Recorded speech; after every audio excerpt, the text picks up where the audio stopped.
আসসালামু আলাইকুম আরহামাতুল্লাহি ওবারাকাতু। আশা করি আল্লাহর রহমতে সবাই ভালো আছেন।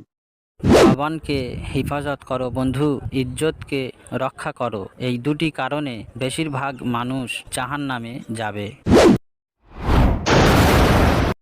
আমরা আমাদের জীবনে বিভিন্ন জায়গায় যাই, গজল অনুষ্ঠানে, ইসলামিক যে কোনো অনুষ্ঠানে বা ওয়াজ মাহফিলের ময়দানে নবীজি সম্পর্কে বিভিন্ন বায়ান বক্তৃতা শুনে থাকি, কিন্তু কখনো নবীজির শারীরিক বা দৈহিক গঠন সম্পর্কে আমাদের ততটা শোনা হয়নি।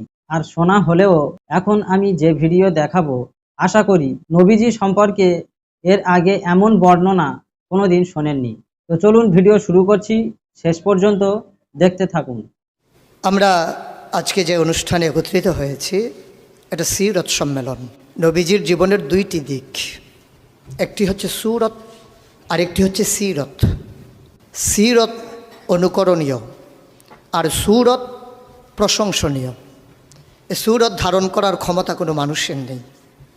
সামাইলে তিরমিজির হাদিসগুলো যখন পড়তাম, হৃদয়ের আয়নায় একটা মূর্তি দাঁড় করিয়ে নিতাম, একটা অবয়ব দাঁড় করিয়ে নিতাম, একটা আকৃতি মনে মনে কল্পনায় ভাসিয়ে নিতাম।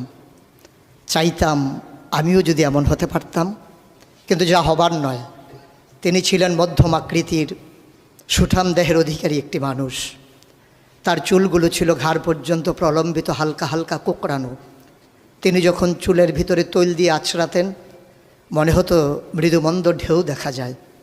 তার কপাল ছিল চওড়া, ভ্রুগুলো ছিল জোড়া ভ্রু, ধনুকের মতো বাঁকা। চোখের পাতাগুলো ছিল ফুটন্ত গোলাপের গোলাপি রঙের এক একটি পাপড়ির মতো। তিনি কখনো বা যখন চোখের পলক ফেলতেন, মনে হতো মৃদুমন্দ বাতাসে গোলাপ পাপড়ি যেন দোল খাচ্ছে। তার চোখের সাদা অংশ ছিল রক্তিমাভ সাদা, কালো অংশ ছিল কৃষ্ণ কালো। তার নাকটা ছিল খাড়া, নাকের ছিদ্রগুলো ছিল ছোট ছোট। নাকের নিচে ছিল সরু চিকন গোঁফ, গোঁফের নিচেই সেই গোলাপি রঙের ঠোঁট। তার ঠোঁটগুলো যখনও কখনো বা মুচকে হাসত, গোটা পৃথিবীর মানুষ অবাক বিস্ময়ে দেখত, গোটা পৃথিবীতে যেন বিজলি চমকিয়েছে। তিনি কখনো বা যখন এই রাস্তা দিয়ে হেঁটে যেতেন, 1 মাস পরেও কখনো যখন সাহাবা হাঁটতেন, তার গায়ের জান্নাতি গন্ধ তারা পেতেন। মায়েরা, উম্মাহাতুল মুমিনিন যারা, তারা নবীর যখন কখনো এই ঘামে ভেজা শরীর নিয়ে ঘরে ঢুকতেন, কপালের ভিতরে মুক্তোর দানার মতো ঘামগুলো যখন জমে থাকতো, মায়েরা ছোট্ট শিশি খুঁজে সেই ঘামগুলো শিশিতে ভরে জমা রেখে দিতেন, কখনো বা ঈদে কোনো অনুষ্ঠানে যেন আতর হিসেবে ব্যবহার করতে পারেন। এ সুরত ধারণ করা কোনো মানুষের সাধ্যর বাইরে। কখনোই কোনো মানুষ এ সুরত ধারণ করতে পারবে না চেষ্টা করলেই। কিন্তু তার সিরত যেটা অনুকরণীয়, অনুপম আদর্শ। তিনি এসেছিলেন এই জন্যে, ওয়ামা আরসালনাকা ইল্লা রাহমাতাল্লিল আলামিন। তিনি ছিলেন রহমত গোটা ধরনীর জন্যে।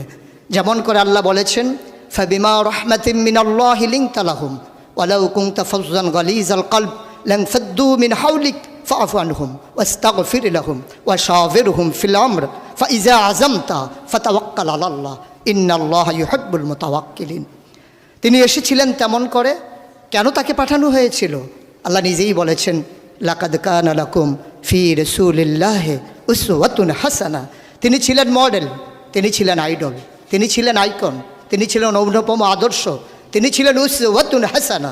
তিনি গোটা মানব জাতির জন্যে সকাল থেকে সন্ধ্যা, রান্নাঘর থেকে সংসদ ভবন, তার জীবনের ব্যক্তি জীবন, পারিবারিক জীবন, সমাজ জীবন, রাষ্ট্রীয় জীবন, অর্থনৈতিক জীবন, ইন্টারন্যাশনাল রিলেশন, সকল ক্ষেত্রে তিনি ছিলেন আদর্শ, তিনি ছিলেন মডেল, তিনি ছিলেন আইকন। একবিংশ শতাব্দীর সূচনা লগ্নে দাঁড়িয়ে গোটা পৃথিবী যখন ঝঞ্ঝা বিক্ষুব্ধ, গোটা পৃথিবীর মানবতা যখন আজকে ভুলণ্ঠিত, আজকে শুধু মুসলিম নয়, গোটা মানুষ যখন আজকে অপর মানুষের ভোটের নিচে পৃষ্ঠ হচ্ছে তার জীবন, মানুষগুলো যখন আজকে রক্তে রঞ্জিত হচ্ছে তার গোটা দেহ, সেই ফিলিস্তিনের দুধু মরুভূমি আজকে যখন আমার কিশোর ভাইয়ের রক্তে রঞ্জিত, সেই ঝিলাম নদীর পানি আজকে যখন স্বচ্ছ স্ফটিকের মতো আর নেই, কাশ্মীরের ভাইয়ের রক্তে যখন রঞ্জিত, পার্শ্ববর্তী আরাকানের মুসলমানেরা আজকে উখিয়ার সেই টেকনাফের তাঁবুর নিচে তারা যখন মানবেতর জীবনযাপন করছে, আজকে বারবার মনে পড়ে সেই নবীজির কথা।